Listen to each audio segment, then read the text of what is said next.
नागपूर शहरात घरफोड्यांचा धुमाकूळ घालणाऱ्या आंतरराज्य टोळीचा गुन्हे शाखा युनिट 5 ने पर्दाफाश केला आहे.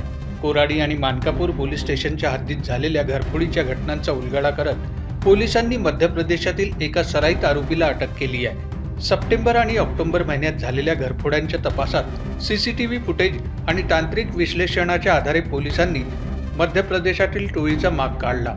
त्यानुसार धार जिल्ह्यातून करमसिंग कालूसिंग भुरिया या 45 वर्षीय आरोपीला अटक करण्यात आली असून त्याच्याकडून 90,000 रुपयांची रोख रक्कम जप्त करण्यात आली आहे. या गुन्ह्यात आणखी 4 साथीदार सहभागी असून ते अद्याप फरार आहेत. मुख्य आरोपीला मानकापूर पोलिसांच्या ताब्यात देण्यात आले असून उर्वरित आरोपींचा शोध सुरू आहे.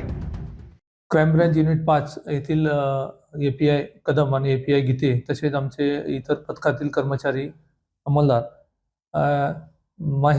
सप्टेंबर आणि माहेर ऑक्टोबर यामध्ये पोलीस ठाणे कोराडी आणि पोलीस ठाणे मानकापूर या ठिकाणी 2 घरफोडीचे गुन्हे दाखल झाले होते.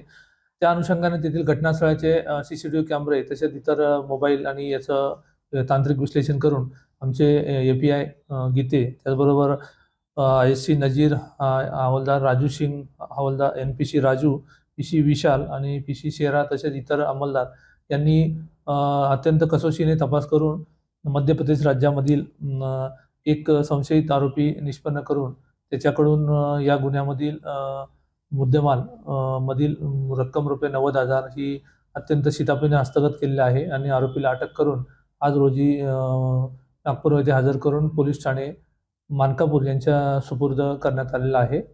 यांनी आरोपीकडे अजून चौकशी केली असता त्यांनी पोलीस ठाणे कोराडी आणि मानकापूर हे दोन्ही गुन्हे केल्याचे त्यांनी कबूल केले आहे. त्याचबरोबर त्यामधील इतर जे त्याचे 4 साथीदार आहेत त्यांची सुद्धा आम्ही नावे निष्पन्न केली आहेत आणि असा एकूण 90,000 रुपये रोख रक्कम असा मुद्देमाल हस्तगत केलेला आहे आणि पुढील कारवाई सध्या पोलीस ठाणे यांच्याकडे आम्ही हस्तांतरित केलेला आहे.